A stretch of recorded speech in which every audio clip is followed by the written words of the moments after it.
Start. सुप्रभात एवं नमस्कार। उपस्थित पूज्य विचारक मंडली, सम्मानीय गुरुजी गुरुमा वृंद, सम्मानीय दर्शक बंधु और मोर साथी प्रतियोगी भाई भौणी, मु समीक्षा द्विवेदी, चैरियट पब्लिक स्कूल पंचम श्रेणी छात्री।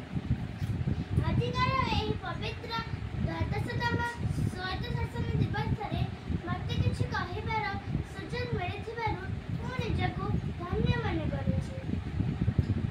आजिर एही प्रतियोगितारे एक निर्दिष्ट विषय निरूपित होइछि, ताहा हेउछि बंचिबा पई गछटिए। एहा उपरे मु मोर मत धारणा और मतलब आपनक निकटरे प्रकाश करबाकू जाउछि। सेपितव्यं महावृक्षं फलं छाया समुन्नितः, यदि दैवात् फलं नास्ति छाया केन निवार्यते। आमे आम दैनन्दिन जीवन रे परिवेश को चाहिए अनेक प्रकार वृक्ष देखिथाउ।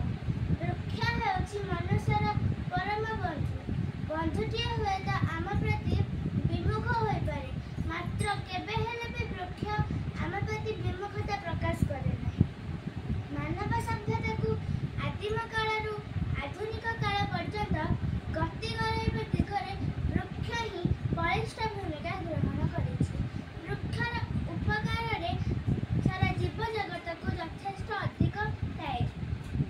वृक्षर उपकार को 10 कोटी पुत्रक सहित पुराण रे तुलना करा जायछि।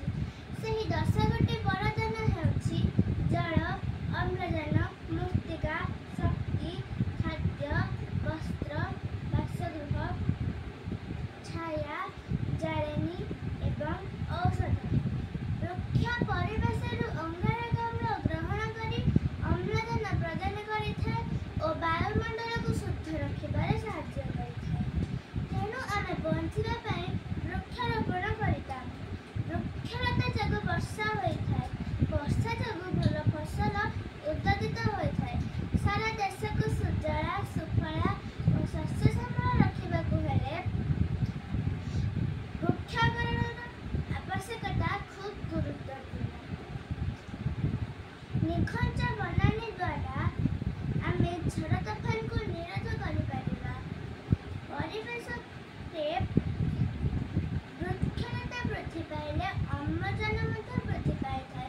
तेणु आमे स्वस्थ और निरोग जीवन यापन करिपारिबा। तेणु कुहाଯାଇଛି वृक्ष लगाओ जीवन बचाओ।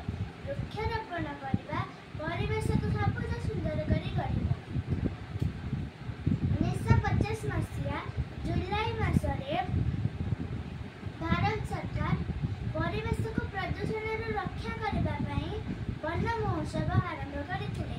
वन महोत्सव प्रधान लक्ष्य गुड़िक है ध्वंसप्राप्त वनर वनीकरण करने, नूतन जंगल सृष्टि करने एवं सामूहिक वृक्षारोपण करने।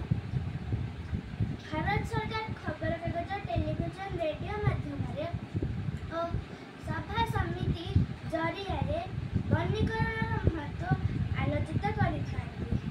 माननीय प्रधानमंत्री श्रीयुक्त नरेंद्र दामोदर दास मोदी एक पेड़ मां के नाम रे 2024 मसीहा विश्व दिवस रे उद्घाटन करिथिले।